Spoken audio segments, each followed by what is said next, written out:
ನಾನು ಪಾವ್ ಭಾಜಿ ಮಾಡಿದ್ದು ಭಾನುವಾರ ಆಗಿದೆ, ನಾನು ಶುಕ್ರವಾರ ಮಾಡ್ತಾ ಇದ್ದದ್ದು.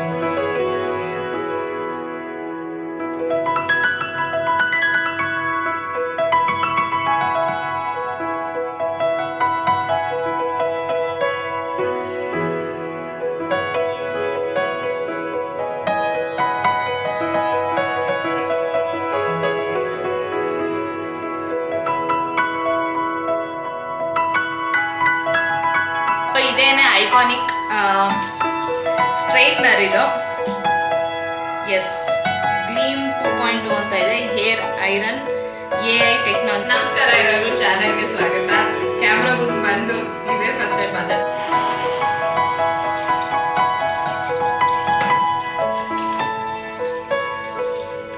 ನೀರು ಸ್ವಲ್ಪ ಬಿಸಿ ಆಯಿತು, ಸಾಕಷ್ಟು.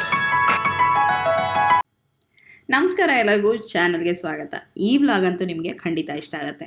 ಯಾಕೆ ಅಂತಂದರೆ ಇದರಲ್ಲಿ ಶಾಪಿಂಗ್ ಇದೆ, ಹಾಗೆಯೇ ಒಂದು ಫಂಕ್ಷನ್ಗೆ ಹೋಗಿದ್ದೆ, ಜೊತೆಗೆ ಡೈಲಿ ವ್ಲಾಗ್ ಕೂಡ ಇದೆ. ಇವಾಗ ಬೆಳಗಿನ ಸಮಯ ಅಂದರೆ ತಿಂಡಿ ಸಮಯ ಆಗಿದೆ ಅಂತ ಹೇಳ್ಬೋದು. ಬೆಳಗ್ಗೆ ಬೇಗ ಎದ್ದು, ವೀಕ್ ಡೇ ಅಲ್ವಾ, ಅಡುಗೆ ತಿಂಡಿ ಕೆಲಸಗಳೆಲ್ಲ ಮುಗಿದಿತ್ತು. ಆದರೆ ಅದೇ ಟೈಮಲ್ಲಿ ಅಡುಗೆ ಮಾಡ್ತಿದ್ದಾಗ, ತಿಂಡಿ ಮಾಡ್ತಿದ್ದಾಗ ಈ ಥರದ ಚಿಕ್ಕ ಪುಟ್ಟ ಕೆಲಸಗಳು ಬಿಟ್ಟು ಹೋಗಿರುತ್ತೆ. ಅಂದರೆ ಕಾಯಿನ ತುರಿದಿಟ್ಟಾಗ ಅದು ಎಷ್ಟು ಬೇಕೋ ಅಷ್ಟು ಬಳಸ್ಕೊಂಡು ಉಳಿದಿದ್ದನ್ನು ಡಬ್ಬಿಗೆ ಹಾಕಿಡೋ ಅಂಥದ್ದು. ಸಾಮಾನ್ಯವಾಗಿ ನಾನು ಒಂದು ಕಾಯಿ ಅಥವಾ 2 ಕಾಯಿನ ತುರಿದು ಇಟ್ಟಾಗ, ನಾನು ತುರಿಯೋದಿಲ್ಲ, ನನಗೆ ಈ ಕೆಲಸದಲ್ಲಿ ಹೆಲ್ಪ್ ಮಾಡೋದು ನನ್ನ ಹಸ್ಬೆಂಡು. ಸೊ ಕಾಯಿ ತುರ್ಕೊಟ್ಟಾದ್ಮೇಲೆ ಅದನ್ನು ಒಂದು ಡಬ್ಬಿಗೆ ಹಾಕಿ ಫ್ರಿಜ್ಜಲ್ಲಿ ಇಡೋ ಕೆಲಸ ಒಂದು ಉಳಿದಿರುತ್ತೆ. ಬೆಳಗ್ಗೆ ಅರ್ಜೆಂಟಲ್ಲಿ ಅದಾಗಿರೋದಿಲ್ಲ. ಸೊ ಅದನ್ನು ಮಾಡ್ಕೊಳ್ತಾ ಇದ್ದೀನಿ. ಇವಾಗ ತಿಂಡಿ ತಿನ್ನಬೇಕು, ತಿಂಡಿ ಮಾಡ್ಕೊಳ್ತಾ ಇದ್ದೀನಿ. ಇವತ್ತು ತಿಂಡಿ ನಮ್ಮ ಮನೇಲಿ ಸೋರೆಕಾಯಿ ದೋಸೆ ಆಗಿತ್ತು, ತುಂಬಾ ಚೆನ್ನಾಗಿ ಬಂದಿತ್ತು. ಒಂದು ಸ್ವಲ್ಪ ಬೇರೆ ಥರ ಟ್ರೈ ಮಾಡಿದ್ದೆ. ಸೋರೆಕಾಯಿ ಮೆಂತ್ಯ ಹಾಕಿದ್ದೆ ಅಂತ ಹೇಳ್ಬೋದು. ತುಂಬಾ ಸಾಫ್ಟಾಗಿ ಮೆಂತ್ಯದ ಘಮ ಎಲ್ಲ ಕೂಡ ತುಂಬ ಚೆನ್ನಾಗಿತ್ತು. ಹಾಗೆಯೇ ಸ್ವಲ್ಪ ತರಕಾರಿ ಕೂಡ ಶಾಪಿಂಗ್ ಮಾಡ್ಕೊಂಡು ಬಂದಿದ್ದೀನಿ. ಅದನ್ನು ವಿಲೇವಾರಿ ಮಾಡೋದು ತುಂಬ ಮುಖ್ಯ. ಇಲ್ಲದಿದ್ದರೆ ಕಷ್ಟಪಟ್ಟು ಶಾಪಿಂಗ್ ಮಾಡಿದ್ದೆಲ್ಲ ಈ ಬಿಸಿಲಿಗೆ ತಂದು ಹಾಗೆ ಹೊರಗಿಟ್ಟರೆ ಬಾಡಿ ಹೋಗೋದು, ಒಂಥರ ಫ್ರೆಶ್ನೆಸ್ ಕಳ್ಕೊಳ್ಳುತ್ತೆ ಅಂತ ಹೇಳ್ಬೋದು. ಆಲೂಗೆಡ್ಡೆ ತಂದಿದ್ದೀನಿ, ಪಾವ್ ಭಾಜಿ ಮಾಡೋಣ ಅಂಥೇಳಿ. ಹಾಗೆಯೇ ಟೊಮೆಟೊ ಕೂಡ ಸಾಕಷ್ಟು ತಂದಿದ್ದೀನಿ. ಪಾವ್ ಭಾಜಿಗೆ ಮುಖ್ಯವಾಗಿ ನನಗೆ ಹೂಕೋಸು ಫ್ರೆಶ್ ಆಗಿರೋದು ಸಿಗಬೇಕು. ಅದು ಸಿಕ್ಕಾಗ ಮಾಡೋಣ ಅಂತ ಆಸೆ ಆಗುತ್ತೆ. ಮನೆಯಲ್ಲಿ ಮಾಡೋದ್ರಿಂದ ಸ್ವಲ್ಪ ಕ್ವಾಂಟಿಟಿ, ಇಲ್ಲಾಂದರೆ ಸ್ವಲ್ಪ ತರಕಾರಿಗಳು ಹಾಕಿ ಮಾಡಿದ್ರು ಕೂಡ ಒಳ್ಳೆ ಚೆನ್ನಾಗಿ ಒದಗಿ ಬರುತ್ತೆ. ನಾನು ಯಾವಾಗಲೂ ಟೊಮೆಟೊನ ಈ ರೀತಿ ಒಂದು ಬಾಕ್ಸಲ್ಲಿ ಇಟ್ಟಿರ್ತೀನಿ, ಕೆಳಗಡೆ ಬಂದು ಟವಲ್ನ ಹಾಕ್ತೀನಿ. ಟಿಶ್ಯೂ ಹಾಕಿದ್ರೆ ಅಷ್ಟು ವರ್ಕ್ ಆಗೋದಿಲ್ಲ, ಬೇಗ ಒದ್ದೆ ಆಗೋಗುತ್ತೆ, ಟೊಮೆಟೊಗಳು ಹಾಳಾಗುತ್ತೆ. ಹಾಗಾಗಿ ನಾನು ಟವಲ್ನೇ ಹಾಕಿಡ್ತೀನಿ. ಟೊಮೆಟೊನ ಈ ರೀತಿ ಬಾಕ್ಸಲ್ಲಿ ಇಟ್ಟಾಗ ತುಂಬ ದಿವಸ, ಅಂದರೆ ಸುಮಾರು ಒಂದು 15 ದಿವಸ ಕೆಡದ ಹಾಗೆ ಚೆನ್ನಾಗಿರುತ್ತೆ. ಅಷ್ಟು ದಿವಸ ತನಕ ಟೊಮೆಟೊನೇ ಇರೋದಿಲ್ಲ, ಅದು ಬೇರೆ ವಿಷಯ. ಆದರೆ ಅಕಸ್ಮಾತ್ ಇಟ್ಟರು ಕೂಡ ಆ ಥರ ತುಂಬಾ ಚೆನ್ನಾಗಿರುತ್ತೆ. ಸೊ ತರಕಾರಿ ಎಲ್ಲ ಫ್ರಿಜ್ಜಲ್ಲಿ ಇಟ್ಟು ಅದ್ರ ಕೆಲಸ ಮುಗಿಸ್ಕೊಂಡು ಈಗ ತಿಂಡಿ ತಿನ್ನೋಣ ಅಂಥೇಳಿ ದೋಸೆ ಮಾಡೋದಕ್ಕೆ ಬಂದೀನಿ. ಈ ದೋಸೆ ರೆಸಿಪಿ, ಹಾಗೆ ಹಿಂದೆ ನಾನು ನಿಮಗೆ ಇಡ್ಲಿದಂತ ಹೇಳಿದ್ದೆ, ಅವಲಕ್ಕಿ ಹಾಕಿದೆ. ಅದನ್ನು ನಿಮ್ಮಲ್ಲಿ ಸುಮಾರು ಜನ ಕೇಳಿದ್ರಿ, ಶೇರ್ ಮಾಡಿ ಅಂತೇಳಿ ಖಂಡಿತ ಅದನ್ನು ಶೇರ್ ಮಾಡ್ಕೊಳ್ತೀನಿ. ಹಾಗೆಯೇ ಈ ದೋಸೆ ರೆಸಿಪಿ ಬೇಕು ಅಂದರೆ ನೀವು ಕೂಡ ಕಾಮೆಂಟ್ ಮಾಡಿ ತಿಳಿಸಿ, ಶೇರ್ ಮಾಡ್ಕೊಳ್ತೀನಿ. ಯಾಕೆಂದರೆ ಅಯ್ಯೋ ಬರೀ ದೋಸೆ ರೆಸಿಪಿನ, ಎಷ್ಟೊಂದು ದೋಸೆ ರೆಸಿಪಿ ಅನ್ನೋ ಥರ ಕೆಲವರೆಲ್ಲ ಕಾಮೆಂಟ್ ಮಾಡಿದ್ದುಂಟು. ಆದರೆ ಬೆಳಗ್ಗೆ ಎದ್ದು ತಿಂಡಿ ಏನು ಮಾಡಬೇಕು, ಅಥವಾ ರಾತ್ರಿ ಮಲ್ಕೊಳ್ಳೋಕೆ ಮುಂಚೆ ನಾಳೆ ಬೆಳಗ್ಗೆ ಏನು ತಿಂಡಿ ಮಾಡಬೇಕು ಅಂತ ಯೋಚನೆ ಬಂದಾಗ ಈ ಥರದ ರೆಸಿಪಿಗಳು ತುಂಬ ಸಹಾಯಕ್ಕೆ ಬರುತ್ತೆ. ಹಾಗೆಯೇ ತುಂಬ ನ್ಯೂಟ್ರಿಷಿಯಸ್ ಆಗಿರೋ ಅಂಥದ್ದು. ಇದರೊಳಗೆ ಸಾಕಷ್ಟು ಮೆಂತ್ಯ ಬಿದ್ದಿದೆ. ಹಾಗೆಯೇ ಸೋರೆಕಾಯಿ ಅಂತೂ ಎಲ್ಲರೂ ತಿನ್ನಲೇಬೇಕಾದಂಥದ್ದು. ಜೊತೆಗೆ ಕೆಲವು ಸತಿ ಮಕ್ಕಳುಗಳು ಕೂಡ ಸೋರೆಕಾಯಿಂದು ಏನೇ ಪದಾರ್ಥ ಮಾಡಿದ್ರೆ ಅಯ್ಯೋ ಅದಾ ಇದಾ ಅಂಥೇಳಿ ಮುಖ ಒಂಥರ ಮಾಡ್ತಾರೆ. ಅಂಥ ಟೈಮಲ್ಲಿ ಈ ದೋಸೆ ತುಂಬ ಚೆನ್ನಾಗೈತೆ. ಈ ದೋಸೆ ಜೊತೆಗೆ ನೀವು ಸಾಗು ಏನಾರೋ ಮಾಡ್ಕೊಳ್ತೀರಾ, ಅಥವಾ ಅವರೆಕಾಳು ಕಾಲದಲ್ಲಿ ಅವರೆಕಾಳು ಇನ್ನೂ ಸಿಗ್ತಿದೆ, ಬಟ್ ಆ ಒಂದು ಸೀಸನಲ್ಲಿ ಸಿಗುತ್ತಲ್ಲ, ಪೀಕ್ ಅದು ಆ ಥರದ್ದೇನಲ್ಲ. ಅಥವಾ ನೀವೇನಾರೋ ಫ್ರೀಝರಲ್ಲಿ ನಂತರ ಸ್ಟೋರ್ ಮಾಡಿ ಇಟ್ಕೊಂಡಿದ್ರೆ ಅದನ್ನು ಬಳಸಿ ಏನಾರೋ ಒಂದು ಮೇಲೋಗ್ರ ಸಾಗು ಅಥವಾ ಹಿರ್ಕಿದೇವರ ಬೇಳೆ ಸಾಗು ಇದೆಲ್ಲದು ಕೂಡ ಇದ್ರ ಜೊತೆ ಟ್ರೈ ಮಾಡ್ಬೋದು. ತುಂಬ ಅಂದರೆ ತುಂಬ ಚೆನ್ನಾಗಿರುತ್ತೆ. ನನಗಂತೂ ದೋಸೆ ಇಡ್ಲಿ ಅಂದರೆ ತುಂಬಾ ಇಷ್ಟ ತಿಂಡಿಗೆ. ಅದರಲ್ಲಂತೂ ದೋಸೆಯಲ್ಲಿ ವೆರೈಟಿ ದೋಸೆ ಅಂತಂದರೆ ನಂಗೆ ತುಂಬ ಇಷ್ಟ ಆಗುತ್ತೆ. ಉಪ್ಪಿಟ್ಟು ಅವಲಕ್ಕಿ ಒಂಥರ ಗ್ಯಾಪ್ ಫಿಲ್ಲರ್ಸು, ಮಾಡಲೇಬೇಕಾಗತ್ತೆ ಒಂದೊಂದು ಸತಿ. ಉಪ್ಪಿಟ್ಟು ಬಿಸಿಯಾಗಿದ್ದ ತಿನ್ನೋದಕ್ಕೆ ಮಜಾ ಬರುತ್ತೆ, ಅವರೆಕಾಳು ಕಾಲದಲ್ಲಿ ಮಜಾ ಬರುತ್ತೆ. ಆದರೆ ದೋಸೆ ಮಾತ್ರ 365 ದಿವಸನೂ ಬೇರೆ ಥರ ದೋಸೆಗಳನ್ನ ಮಾಡ್ಕೊಂಡು ತಿಂದು ಮಜಾ ಮಾಡ್ಬೋದು. ನಿಮಗೇನು ಅನಿಸುತ್ತೆ ಕಾಮೆಂಟ್ ಸೆಕ್ಷನಲ್ಲಿ ಬರೆದು ತಿಳಿಸಿ. ನಾನು ಕಡಲೆಕಾಯಿ ಚಟ್ನಿ ಮಾಡಿದ್ದೀನಿ, ಜೊತೆಗೆ ದೋಸೆ ತುಂಬ ತೆಳ್ಳಗೆ ಸಾಫ್ಟಾಗಿ ಬರುತ್ತೆ. ಬಣ್ಣ ಬರೋದಿಲ್ಲ, ಯಾಕಂದರೆ ನಾನು ಅವಲಕ್ಕಿ ಹಾಕೋದಿಲ್ಲ. ಹಾಗಾಗಿ ತುಂಬ ಚೆನ್ನಾಗಿತ್ತು. ಹಾಗೇನೆ ಸ್ವಲ್ಪ ತುಪ್ಪ. ಎಸ್, ನೀವೇನಾದ್ರು ಬೆಣ್ಣೆ ತಿಂತೀರಾ ಅಂದರೆ ಅದನ್ನು ಕೂಡ ನೆಂಚ್ಕೊಂಡು ತಿನ್ಬೋದು, ಏವನಾಗಿರುತ್ತೆ. ಎಸ್, ಕಾಮೆಂಟ್ ಸೆಕ್ಷನ್ ಬರ್ದು ತಿಳಿಸಿ. ನಿಮಗೆ ಈ ರೆಸಿಪಿ ತಿಳ್ಕೊಳ್ಳೋ ಕುತೂಹಲ ಇದೆಯಾ ಅಂಥೇಳಿ. ತಿಂಡಿ ತಿಂದ್ಬಿಟ್ಟು ಮುಂದಿನ ಕೆಲಸಗಳಿಗೆ ಹೋಗಬೇಕು. ಈಗಾಗಲೇ ಎಷ್ಟೊಂದು ಮನೆಗಳಲ್ಲಿ ಎಕ್ಸಾಮ್ಗಳು ಶುರುವಾಗೋಗಿದೆ. ಫೆಬ್ರವರಿ ಮಾರ್ಚ್ ಬಂತು ಅಂತಂದರೆ ಎಕ್ಸಾಮಿನ ಸಮಯ. ಏಪ್ರಿಲ್ ತನಕನೂ ನಡೀತಾನೆ ಇರುತ್ತೆ. ಎಂಟ್ರೆನ್ಸ್ ಎಕ್ಸಾಮ್ಗಳಂತೂ ಇನ್ನೂ ಏಪ್ರಿಲಿನ ಎಂಡ್ ತನಕನೂ ಹೇಳ್ತಾನೆ ಇರ್ಬೋದು. ಸೊ ಎಲ್ಲರ ಮನೆಯಲ್ಲೂ ಒಂದು ರೀತಿ ಬಿಗಿಯಾದ ವಾತಾವರಣ ಇರುತ್ತೆ. ಹೊರಗಡೆ ಎಲ್ಲರೂ ನೀವು ಸುತ್ತಾಡೋಕ್ಕೆ ಹೋದರೆ, ಹೋಟ್ಲಿಗೆ ಹೋದರೆ ಕ್ರೌಡ್ ಕಡಿಮೆ ಇರೋದು ಕೂಡ ಗಮನಿಸ್ಬೋದು. ಈ ಟೈಮಲ್ಲಿ ಸಾಮಾನ್ಯವಾಗಿ ತುಂಬ ಹೊರಗೆ ಓಡಾಡಿಕೊಂಡು ತಿಂದು ಆರೋಗ್ಯನ ಹಾಳು ಮಾಡ್ಕೋಬಾರ್ದು ಅಂಥೇಳಿ ತುಂಬ ಜನ ಮುತುವರ್ಜಿ ವಹಿಸ್ತಿರ್ತಾರೆ. ಈಗ ನಾನು ರೆಡಿಯಾಗಿ ಮತ್ತೆ ಕಿಚನಿಗೆ ಬಂದಿದ್ದೀನಿ. ಈ ಹಿಂದಿನ ವೀಡಿಯೋದಲ್ಲಿ ನೀವಾಗಲೇ ನೋಡಿರ್ತೀರ. ಏನು ಅಂತಂದರೆ ಒಂದು ವಾರಕ್ಕೆ ಪೂರ್ತಿ ಹೇಗೆ ಪ್ರಿಪ್ರೇಷನ್ ಮತ್ತು ಪ್ಲ್ಯಾನ್ ಮಾಡ್ಕೊಳ್ಳೋದು ಅನ್ನೋದೊಂದು ವೀಡಿಯೋ ಮಾಡಿದ್ದೆ. ನಿಮ್ಮಲ್ಲಿ ಸುಮಾರು ಜನಕ್ಕೆ ಇಷ್ಟ ಆಗಿದೆ. ನೀವಿನ್ನೂ ಆ ವಿಡಿಯೋ ನೋಡಿಲ್ಲ ಅಂತಂದರೆ ಪ್ಲೀಸ್ ಆ ವಿಡಿಯೋನ ನೋಡ್ಕೊಂಡು ಬನ್ನಿ. ಹಾಗೆ ಇಷ್ಟ ಆದರೆ ಲೈಕ್ ಕೊಟ್ಟು ಒಂದು ಕಾಮೆಂಟ್ನ ಕೂಡ ಹಾಕೋದನ್ನ ಮರಿಬೇಡಿ. ಆ ವಿಡಿಯೋಗೆ ಇನ್ನು ಹಿಂದಿನ ದಿವಸ ನಾನು ಪ್ರಿಪ್ರೇಷನ್ ಮಾಡ್ಕೊಂಡಿದ್ದೆ. ಇನ್ನು ಉಳಿದ ಪ್ರಿಪ್ರೇಷನ್ ಇವತ್ತಿನ ದಿವಸ ಮಾಡಬೇಕಾಗಿತ್ತು. ಸೊ ಅದನ್ನು ಶೂಟ್ ಮಾಡೋದಕ್ಕೋಸ್ಕರ ರೆಡಿಯಾಗಿ ಬಂದಿದ್ದೆ. ಹಾಗೆ ಜೊತೆಗೆ ವ್ಲಾಗ್ ಕೂಡ ನಡೀತಾ ಇದೆ. ಸೊ ಇವತ್ತಿನ ದಿವಸ ನಾನು ಪಾವ್ ಭಾಜಿ ಮಾಡೋಣ ಅಂತ ಅಂದ್ಕೊಂಡಿದ್ದೀನಿ. ಹಿಂದಿನ ವೀಡಿಯೋಗೂ ನೀವಾಗಲೇ ನೋಡಿರುವಂಥ ವೀಡಿಯೋಗೂ ರೆಕಾರ್ಡ್ ಮಾಡ್ಕೋಬೇಕು. ಜೊತೆಗೆ ಈ ವ್ಲಾಗು ಕೂಡ ಮುಂದುವರಿತಾ ಇರಬೇಕು. ಇವಾಗಂತೂ ಬಿಸಿಲು ಜೋರಾಗಿದೆ. ಏನಾರು ತಣ್ಣಗೆ ತಿನ್ನೋಣ ಅಂಥೇಳಿ ಕರ್ಬೂಜದನ್ನು ಹೆಚ್ಚೋದಕ್ಕೆ ತೆಗೆದಿಟ್ಟೆ. ಜ್ಯೂಸ್ ಮಾಡ್ಕೊಂಡು ಕುಡಿಯೋದಕ್ಕೂ ಚೆನ್ನಾಗಿರುತ್ತೆ, ಅಥವಾ ಹಾಗೆ ಹೆಚ್ಕೊಂಡು ತಿನ್ನೋದಕ್ಕೆ ಕೂಡ ಚೆನ್ನಾಗಿರುತ್ತೆ. ಬಟ್ ಏನೋ ಅಷ್ಟೊಂದು ಸಿಹಿ ಇರಲಿಲ್ಲ. ಇತ್ತು, ಚೆನ್ನಾಗಿತ್ತು, ಆದರೆ ತುಂಬ ಇನ್ನೂ ಸಿಹಿಯಾಗಿ ಬರುತ್ತಲ್ಲ ಆ ಥರ ಇನ್ನೂ ಬಂದಿಲ್ಲ ಅಂತ ಅನ್ನಿಸ್ತು. ನಂಗೆ ಸಕ್ಕರೆ ಹಾಕ್ಕೊಂಡು ತಿನ್ನೋದು ಅಷ್ಟಿಷ್ಟ ಆಗೋದಿಲ್ಲ. ಸೊ ಹಾಗಾಗಿ ಹಾಗೆ ಹೇಗಿರುತ್ತೋ ಹಾಗೆ ತಿನ್ನೋದಕ್ಕೆ ಇಷ್ಟ. ಸಿಹಿಯಾಗಿದ್ದರೆ ಇನ್ನೂ ಮಜಾ ಬರ್ತಿತ್ತು ಅಂತ ಅನ್ನಿಸ್ತು. ಇರಲಿ, ಪರವಾಗಿಲ್ಲ, ಸ್ವಲ್ಪ ಸಿಹಿ ಕಡಿಮೆ ಇದ್ರಣಂತೆ ಸಾಕಷ್ಟು ಪೋಷಕಾಂಶ ಅಂತೂ ಸಿಕ್ಕೇ ಸಿಗತ್ತೆ. ಹಾಗೆಯೇ ಮೊಸರು ಹೆಪ್ಪಿಗೆ ಹಾಕಿದ್ದು ನೋಡ್ತಾ ಇದ್ದೀನಿ. ವಾಸನೆ ಕರೆಕ್ಟಾಗಿ ಹೆಪ್ಪಾಗಿದೆಯಾ ಅಂಥೇಳಿ. ಚಳಿಗಾಲದಲ್ಲಂತೂ ಸಾಕಷ್ಟು ನಿಮಗೂ ಕೂಡ ಈ ಎಕ್ಸ್ಪೀರಿಯೆನ್ಸ್ ಆಗಿರುತ್ತೆ ಅನಿಸುತ್ತೆ. ಸರಿಯಾಗಿ ಹೆಪ್ಪಾಗೋದಿಲ್ಲ, ಒಂದು ಸ್ವಲ್ಪ ನಿಧಾನಕ್ಕೆ ಹೆಪ್ಪಾಗೋದು, ಇಲ್ಲ ಅರ್ಧಂಬರ್ಧ ಆಗೋದು, ಅಥವಾ ಒಂಥರ ಕೆಟ್ಟು ಹೋಗೋದು. ಆದರೆ ಸ್ವಲ್ಪ ಬಿಸಿಲು ಬಂದು ಬೇಸಿಗೆ ಶುರುವಾದಾಗ ಇದೊಂದು ಅಡ್ವಾಂಟೇಜು, ಬೇಗ ಹೆಪ್ಪಾಗುತ್ತೆ, ಚೆನ್ನಾಗಿ ಹೆಪ್ಪಾಗುತ್ತೆ. ಆಮೇಲೆ ಚೂರು ಹುಳಿ ಅಂಶ ಬರೋ ಹಾಗೆ ಹೆಪ್ಪಾಗಿದ್ದರೆ ನನಗಿಷ್ಟ ಆಗುತ್ತೆ. ಹಾಲು ಥರನೇ ಇದ್ಬಿಟ್ರೆ ಅಷ್ಟು ಮಜಾ ಬರೋದಿಲ್ಲ. ಅದನ್ನೇ ಚೆಕ್ ಮಾಡಿ ನೋಡ್ತಾ ಇದ್ದೆ. ಆಮೇಲೆ ಯಾವ ಕಾಲ ಆಗಿರಲಿ, ಹಾಲನ್ನು ಕಾಯಿಸಿದ ತಕ್ಷಣ, ಅಂದರೆ ಕಾಯಿಸಿ ಆರಿಸಿದ ತಕ್ಷಣ ಹೆಪ್ಪಾಕಿದ್ರೆ ತುಂಬ ಚೆನ್ನಾಗಿರೋ ಮೊಸರು ಬರುತ್ತೆ. ಇದೊಂದು ಟಿಪ್ ನಾನಂತೂ ನಿಮ್ಮ ಜೊತೆ ಶೇರ್ ಮಾಡ್ಕೊಳ್ಳೋಕೆ ಇಷ್ಟಪಡ್ತೀನಿ. ನಿಮ್ಮಲ್ಲಿ ಸುಮಾರು ಜನಕ್ಕೆ ಗೊತ್ತಿರ್ಬೋದು, ಬಟ್ ಹೀಗೆ ಹೇಳೋಣ ಅಂತ ಅನ್ನಿಸ್ತು. ಫ್ರೆಶ್ ಆಗಿದ್ದಾಗ ತುಂಬ ಚೆನ್ನಾಗಿರುತ್ತೆ ಹೆಪ್ಪಾಕಿದ್ರೆ. ಹಳೆ ಹಾಲಿಗೆ ಹಾಕಿದ್ರೆ ಅಷ್ಟು ಚೆನ್ನಾಗಿ ಬರೋದಿಲ್ಲ. ಸರಿ, ಇವಾಗ ಹಣ್ಣನ್ನು ಹೆಚ್ಚಬೇಕು. ಬಿಸಿಲಿಗೆ ಚೆನ್ನಾಗಿ ತಣ್ಣಗೆ ತಿನ್ನೋದಕ್ಕೆ ಮಜಾ ಬರುತ್ತೆ. ಸೊ ಅದನ್ನು ಮಾಡ್ತಾಯಿದ್ದೀನಿ.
ನಮಸ್ಕಾರ ಎಲ್ಲರಿಗೂ, ಚಾನಲ್ಗೆ ಸ್ವಾಗತ. ಕ್ಯಾಮ್ರಾ ಮುಂದೆ ಬಂದು ಇದೇ ಫಸ್ಟ್ ಟೈಮ್ ಮಾತಾಡ್ತಿರೋದು ಈ ವ್ಲಾಗಲ್ಲಿ.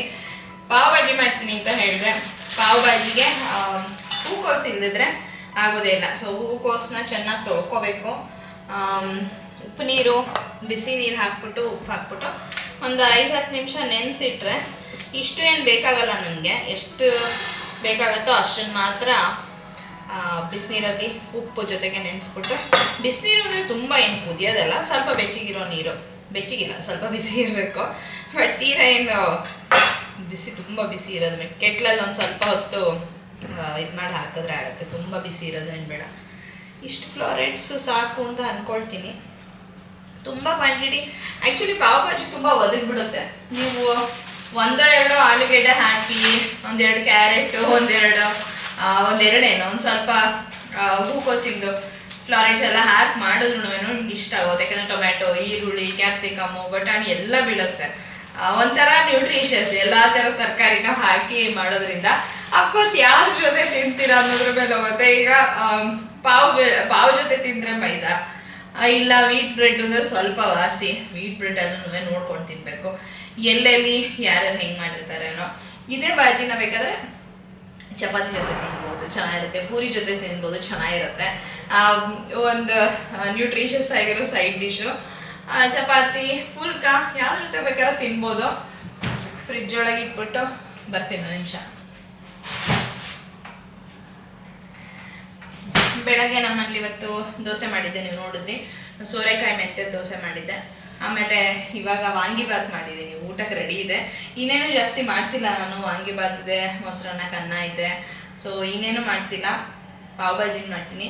ಈ ಪಾವ್ ಭಾಜಿ ಎಲ್ಲ ಮಾಡಿದ್ರೆ ಏನಾಗುತ್ತೆ ಅಂದರೆ ಸುಮಾರು ಒಂದು 4:30-5 ಗಂಟೆ ಹಂಗೆ ತಿಂದ್ಬಿಟ್ರೆ, ಸೊ ಅವಾಗ ರಾತ್ರಿಗೂ ಒಂದು ಸ್ವಲ್ಪ ಅಷ್ಟೊಂದೇನು ಹಸಿವಿರಲ್ಲ. ಅವಾಗ ಏನಾದ್ರು ತಿನ್ಬೇಕು ಅನ್ಸಲ ತಿನ್ಬೋದು, ಅಥವಾ ಮಧ್ಯಾಹ್ನದ ಏನಾದ್ರು ಮಿಕ್ಕಿದ್ರೆ ರಿಪೀಟ್ ಮಾಡ್ಬೋದು. ಈ ಥರ ಏನೋ ಒಂದು ಮ್ಯಾನೇಜ್ ಮಾಡೋಕ್ಕಾಗತ್ತೆ. ಪಾವ್ ಭಾಜಿ ಮಾಡಿದ ದಿವಸ ಅದಕ್ಕೆ ಬೆಳಗ್ಗೆ ಹೊತ್ತು ಏನಾದ್ರು ಮಧ್ಯಾಹ್ನದ ಊಟನೂ ಹೆವಿಯಾಗಿ ಮಾಡಿಬಿಟ್ಟಿದ್ರೆ ಅವಾಗೆಲ್ಲ 4-5 ಗಂಟೆಗೆಲ್ಲ ತಿನ್ನಬೇಕು ಅಂತ ಅನ್ಸೋದಿಲ್ಲ. ಮಧ್ಯಾಹ್ನದ ಊಟ ಸ್ವಲ್ಪ ಏನಾದ್ರು ಒಂದು ಐಟಮು ಆ ಥರ ತಿನ್ಕೊಂಡು ಮ್ಯಾನೇಜ್ ಮಾಡಿದರೆ ಪಾವ್ ಭಾಜಿ ಮನೇಲಿ ಮಾಡಿದಾಗ ಸ್ವಲ್ಪ ಜಾಸ್ತಿ ಕ್ವಾಂಟಿಟಿಲಿ ಚೆನ್ನಾಗಿ ತಿನ್ನೋಣ ಅಂತ ಆಸೆ ಆಗುತ್ತೆ. ಹೊರಗಡೆ ಹೋದಾಗಂತೂ 1 ಪ್ಲೇಟೋ 2 ಪ್ಲೇಟೋ ಅವ್ರು ಎಷ್ಟು ಕೊಡ್ತಾರೋ ಅಷ್ಟರಲ್ಲಂತೂ ಮುಗ್ದಿರುತ್ತೆ. ಅಂಥದ್ರಲ್ಲಿ ಮನೆ ಅಷ್ಟು ತರಕಾರಿ, ಅಷ್ಟು ಒಳ್ಳೊಳ್ಳೆ ಪದಾರ್ಥಗಳು ಹಾಕಿರ್ತಾರೋ ಇಲ್ಲೋ ಅಂತೂ ಬಾಯಿ ರುಚಿ. ನನಗಂತೂ ಹೊರಗಡೆ ಪಾವ್ ಭಾಜಿ ತೊಗೊಳೋದು ಒಂಥರ ಮೋಸ ಹೋದಂಗೆ ಅಂತ ಅನ್ಸುತ್ತೆ. ಬಿಕಾಸ್ ನಿಮ್ಗೇನು 100-150 ರೂಪಾಯಿ ಕಡಿಮೆ ಅಂತೂ ಸಿಗಲ್ಲ. ಬೆಂಗಳೂರಲ್ಲಿ ಹೇಳ್ತಿರೋದು ನಾನು. ಬೇರೆ ಬೇರೆ ಊರಲ್ಲಿ ಬೇರೆ ಬೇರೆ ಬೆಲೆಗಳಿರುತ್ತೆ. ಆದರೆ ಬೆಂಗಳೂರಲ್ಲಂತೂ 100-150 ಅಂತಾನೆ ಇಟ್ಕೊಳ್ಳಿ. ಎಷ್ಟು ಮಹಾನ್ ಬಾಜಿ ಇರುತ್ತೆ, ಒಂದಿಷ್ಟು ಇರೋದಿಲ್ಲ. ಅದರಲ್ಲೂ ಆಲೂಗೆಡ್ಡೆ ಹಾಕ್ಬಿಟ್ಟು ನೀರು ಹಾಕ್ಬಿಟ್ಟು ಒದಗಿಸ್ಬಿಟ್ರೆ ಎಷ್ಟು ಮಹಾ ಕ್ವಾಂಟಿಟಿ. ಒಂದು 2 ಚಮಚ ತರಕಾರಿನೂ ಇರುತ್ತೋ ಇಲ್ಲ ಒಂದು ನನಗಂತೂ ಡೌಟು. ಒಂದು ರಾಶಿ ಬಟರ್ ಹಾಕ್ಬಿಡ್ತಾರೆ. ಪಾವು ಅಷ್ಟೇ. ಓಕೆ, ಇವತ್ತಿನ ದಿವಸದಲ್ಲಿ ಒಂದು ಸ್ವಲ್ಪ ಡೀಸೆಂಟ್ ಆಗಿರೋ ಕಡೆ ತಿಂದರೆ ಒಂದು ಸ್ವಲ್ಪ ಒಳ್ಳೆ ಕ್ವಾಲಿಟಿ ಸಿಗುತ್ತೆ. ಅಫ್ಕೋರ್ಸ್ ನಾವು ಹುಡುಕೊಂಡೆ ಅಂತದಕ್ಕೆ ಹೋಗ್ತೀವಿ, ಎಲ್ಲೋ ರೋಡ್ ಸೈಡು ಅಥವಾ ಎಲ್ಲರೂ ಅವ್ರವ್ರ ಬಜೆಟಿಗೆ ಅನ್ಸರ್ವಾಗಿ ಹೋಗ್ತಿರ್ತಾರೆ. ಸೊ ಹಾಗಾಗಿ ಚೂರು ಬಿಸಿ ಆಗಬೇಕು. ಎಸ್, ಚೂರು ಬಿಸಿ ಆಗಲಿ ಬಿಸಿನೀರು ಹಾಕೋಕ್ಕೆ. ಹಾಗಾಗಿ ಪಾವ್ ಭಾಜಿ ಬೆಲೆ ಅಂತೂ 100-150 ರೂಪಾಯಿ ಬೆಲೆಯಲ್ಲಿ, ಕೆಲವು ಕಡೆ ಇನ್ನೂ ಜಾಸ್ತಿ ಇರುತ್ತೆ. ಒಂಥರ ಮೋಸ ಹೋದಂಗೆ ಅಂತಲೇ ಅನಿಸುತ್ತೆ. ಅದನ್ನು ಮನೇಲಿ ಮಾಡಿದಾಗ ಚೆನ್ನಾಗಿ ತಿನ್ಬೋದು ಅನಿಸುತ್ತೆ. ಕೆಟ್ಲಿನ ಶಬ್ದ ಬರ್ತದೆ ಅನಿಸುತ್ತೆ.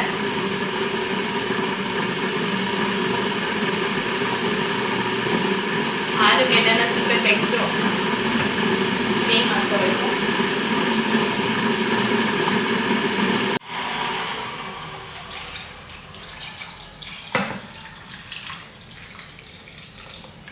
ನೀರು ಸ್ವಲ್ಪ ಬಿಸಿ ಆಯಿತು, ಸಾಕು ಇಷ್ಟು.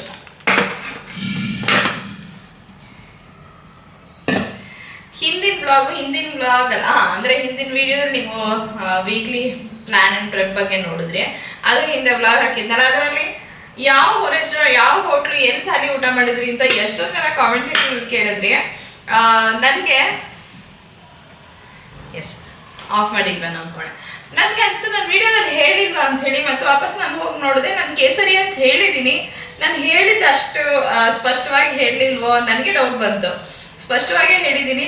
ಮೋಸ್ಟ್ಲಿ ವಿಡಿಯೋನ ಸ್ಕಿಪ್ ಮಾಡಿ ನೋಡಿರ್ತೀರಾ ಅನ್ಸುತ್ತೆ, ಅದಕ್ಕೆ ನಿಮಗೆ ಮಿಸ್ ಆಗಿದೆ.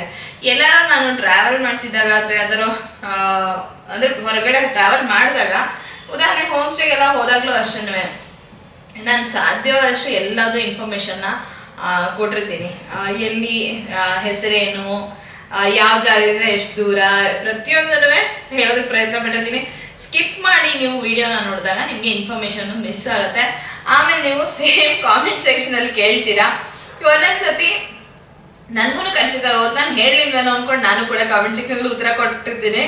ಬಟ್ ನಾನಂತೂ ಟ್ರಾವೆಲ್ ಮಾಡೋದಾಗಿರ್ಬೋದು ಅಥವಾ ಅಡುಗೆ ಮನೆ ಯಾವ ವಿಷಯಕ್ಕೆ ಸಂಬಂಧಪಟ್ಟ ಹಾಗೆ ವಿಡಿಯೋಗಳನ್ನ ನಾನು ಮಾಡ್ತೀನೋ ಅದಕ್ಕೆ ಸಂಬಂಧಪಟ್ಟ ಹಾಗೆ ಮ್ಯಾಕ್ಸಿಮಮ್ ಕವರ್ ಮಾಡೋದಕ್ಕಂತೂ ಪ್ರಯತ್ನ ಪಟ್ಟಿರ್ತೀನಿ.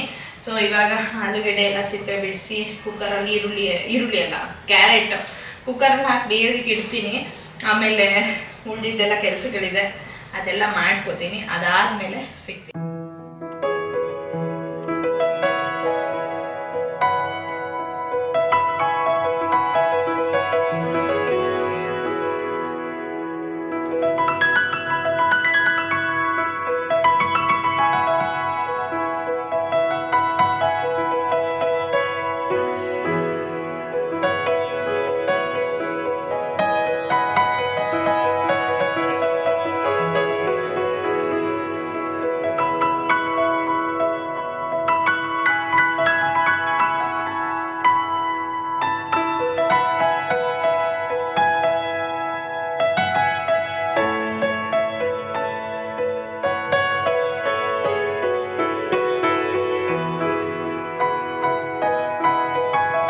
ಕೆಲಸ ಎಲ್ಲ ಮುಗಿಸ್ಕೊಂಡು ಊಟ ಆದಮೇಲೆ ನಿಮಗೆ ಪ್ರಾಡಕ್ಟ್ ತೋರಿಸ್ತೀನಿ ಅಂತಂದೆ. ಬಟ್ ಆಮೇಲೆ ಅನ್ನಿಸ್ತು ಊಟ ಆದಮೇಲೆ ಪಾವ್ ಭಾಜಿ ಇಟ್ಟಿದ್ದೆಲ್ಲ ಕುಕ್ಕರಿಗೆ ಹೋಗ್ತಾ ಇದೆ. ಸೊ ಹಾಂ, ಊಟ ಆದಮೇಲೆ ಒಂಥರ ಸೋಂಬೇರಿತನ ಬಂದುಬಿಡುತ್ತಲ್ವ, ಅದಕ್ಕೇ ಇವಾಗಲೇ ನಿಮಗೆ ಇದ್ರ ಬಗ್ಗೆ ಹೇಳಿಬಿಟ್ಟು ಆಮೇಲೆ ಮುಂದಿನ ಕೆಲಸಕ್ಕೆ ಹೋಗೋಣ. ಆಮೇಲೆ ಒಂದು ಸ್ವಲ್ಪ ಹೊತ್ತು ರಿಲ್ಯಾಕ್ಸ್ ಮಾಡ್ಕೋಬೇಕು ಅಂತ ಅನಿಸುತ್ತೆ, ಬೇರೆ ಕೆಲಸಗಳ ಕಡೆ ಗಮನ ಹೋಗುತ್ತೆ. ಸೊ ಅದಕ್ಕೆ ಇವಾಗ ತೋರಿಸ್ಬಿಡೋಣ ಅಂದ್ಕೊಂಡೆ. ಇದೇನೇ ನನ್ನ ಹೊಸ ಪರ್ಚೇಸ್ ಅಂತ ಹೇಳ್ಬೋದು. ಒಂದು ನಿಮಿಷ ಒಲೆನ ಆಫ್ ಮಾಡಿಬಿಟ್ಟು ಬರ್ತೀನಿ. ಕುಕ್ಕರ್ನ ಆಫ್ ಮಾಡಿಬಿಟ್ಟು ಬಂದೆ. ಸೊ ಇದೇನೇ ಐಕಾನಿಕ್ ಸ್ಟ್ರೈಟ್ನರ್ ಇದು. ಎಸ್, ಗ್ಲೀಮ್ 2.0 ಅಂತ ಇದೆ. Hair iron, AI technology, infrared technology ಅಂತ ಇದೆ. Sets the temperature suitable to your hair type, seals natural oil and promotes healthy and strong hair. ಇದು ಬಾಕ್ಸ್ ಮೇಲೆ ಕ್ಲೈಮ್ ಆಗಿರುವಂಥದ್ದು. ಐಕಾನಿಕ್ ಬ್ರ್ಯಾಂಡ್ ಸಾಮಾನ್ಯ ನೀವು ಸಲೂನ್ಗಳಲ್ಲಿ ನೋಡ್ತೀರಾ. ಪ್ರೊಫೆಷ್ನಲ್ಸ್ ಅವ್ರುಗಳು ಯೂಸ್ ಮಾಡೋವಂತಹ ಬ್ರ್ಯಾಂಡ್ ಅಂತ ಹೇಳ್ಬೋದು. ಹೇರ್ ಡ್ರೈಯರ್ ಇರ್ಬೋದು, ಅಥವಾ ಬ್ಲೋ ಡ್ರೈಯರ್ ಇರ್ಬೋದು, ಅಥವಾ ಈ ಥರ ಸ್ಟ್ರೈಟ್ನರ್ ಇರ್ಬೋದು. ಇದರಲ್ಲೂ ತುಂಬ ವೆರೈಟೀಸ್ ಇದೆ. ನಾನು ಕೂಡ ಇದ್ರ ಬಗ್ಗೆ ರಿಸರ್ಚ್ ಮಾಡ್ತಾನೆ ಇದೆ, ಯಾವ್ದು ತೊಗೋಬೇಕು ಯಾವ್ದು ತೊಗೋಬಾರ್ದು. ಸಾಮಾನ್ಯವಾಗಿ 1,000 2,000 ಆ ಥರ ಬಜೆಟ್ ಫ್ರೆಂಡ್ಲಿ ಆಗಿರೋದು ತೊಗೊಳ್ಳೋದು ಒಳ್ಳೆಯದು. ಅಥವಾ ಒಂದು 5,000-6,000 ಇನ್ವೆಸ್ಟ್ ಮಾಡಿ ಒಂದೇ ಸತಿಗೇನೆ ಒಳ್ಳೇದು ತೊಗೊಂಡು ಲಾಂಗ್ ಲಾಸ್ಟಿಂಗ್ ಆಗಿರುವಂಥದ್ದು ತೊಗೊಳ್ಳೋದ ಅಂತೇಳಿ ತುಂಬ ನೋಡ್ತಾ ಇದ್ದೆ. ಸೊ ಆ ಥರ ಎಲ್ಲ ಸರ್ಚ್ ಮಾಡಿದ್ಮೇಲೆ ನನಗೆ ಕಡೆಗೆ ಇದು ಬೆಸ್ಟ್ ಅಂತ ಅನ್ನಿಸ್ತು. ಸೊ ಹಾಗಾಗಿ ಇದನ್ನು ತರಿಸ್ಕೊಂಡೆ. ಇದರ ಲಿಂಕ್ ಇರುತ್ತೆ, ನೀವು ಪ್ರೈಸು ಇದೆಲ್ಲದು ಚೆಕ್ ಮಾಡ್ಬೋದು. ಯಾಕೆಂದರೆ ನಾನು ಇದನ್ನು ನೈಕಾ ಪಿಂಕ್ ಸೇಲ್ ಏನು ಬಂತಲ್ಲ ಅದರಲ್ಲಿ ತೊಗೊಂಡಿದ್ದು. ಪ್ರೈಸ್ ಇವಾಗ ಎಷ್ಟಿದೆ ನನಗೂ ಗೊತ್ತಿಲ್ಲ, ಹೆಚ್ಚು ಕಡಿಮೆ ಆಗಿರುತ್ತೆ. ಸೊ ನೀವು ಅಮೆಝಾನ್ ಲಿಂಕ್ ಕೊಟ್ಟಿರ್ತೀನಿ, ನೀವು ಚೆಕ್ ಮಾಡ್ಕೋಬೋದು. ಅಥವಾ ನೈಕಾಗೆ ಹೋಗಿ ಕೂಡ ಆ ಲಿಂಕ್ ಸಿಕ್ಕರೂ ಕೊಡ್ತೀನಿ, ಅದನ್ನು ಕೂಡ ಚೆಕ್ ಮಾಡ್ಕೋಬೋದು. ಈ ಪ್ಯಾಕೇಜಿಂಗ್ ಈ ಥರ ಇತ್ತು.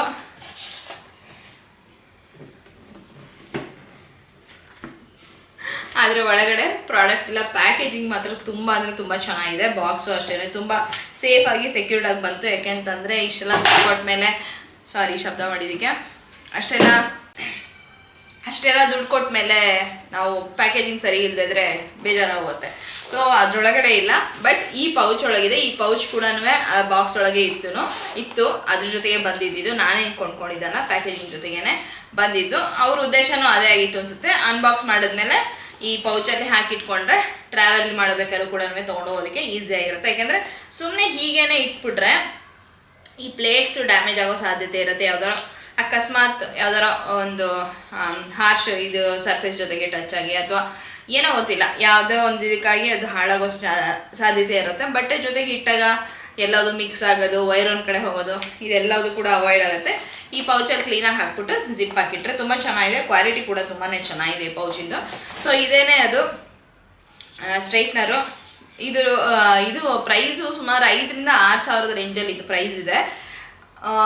ಡಿಸ್ಕೌಂಟಲ್ಲಿ ಅಲ್ಲ 5,000-6,000 ಅಲ್ಲ, ಆಲ್ಮೋಸ್ಟ್ 6,000 ಹತ್ತತ್ರ 5,000 ಹತ್ತತ್ರಕ್ಕೆ ಸಿಗೋ ಹಾಗೆ ಸೇಲಲ್ಲಿ ಇರುತ್ತೆ. ವೈರ್ ಕೂಡ ಈ ಥರ 360 ರೊಟೇಟ್ ಆಗೋ ಹಾಗಿದೆ. ಇಲ್ಲೊಂದು ಲಾಕ್ ಇದೆ. ಲಾಕ್ನ ನೀವು ಓಪನ್ ಮಾಡಿದರೆ ಈ ರೀತಿ ಇದು ಓಪನ್ ಆಗುತ್ತೆ, ಟಾಂಗ್ ಥರ. ಇದು ಕ್ಲೋಸ್ ಮಾಡಿದ್ರೆ ಹಿಂಗಿರುತ್ತೆ. ಇದಂತೂ ಬೆಸ್ಟ್ ಫೀಚರ್ ಅಂತ ಹೇಳ್ಬೋದು. ಯಾಕೆಂದರೆ ಬಟ್ಟೆಗಳ ಮಧ್ಯೆ ಎಲ್ಲ ಇಡಬೇಕಾದ್ರೆ, ಪೌಚ್ ಇಲ್ಲದೆ ಇಡಬೇಕಾದ್ರೆ ಇದು ಯಾವಾಗಲೂ ಈ ರೀತಿ ಓಪನ್ ಆಗಿದ್ದರೆ ಇದ್ರ ಮಧ್ಯೆ ಏನಾದ್ರು ಸಿಗಾಕೊಳ್ತಿರುತ್ತೆ. ಸೊ ಇದು ಆಮೇಲೆ ಇದರಲ್ಲಿ ಟೆಂಪ್ರೇಚರು ಸೆಟ್ ಮಾಡೋದಕ್ಕೆ ಇಲ್ಲಿ 3 ಬಟನ್ ಇದೆ.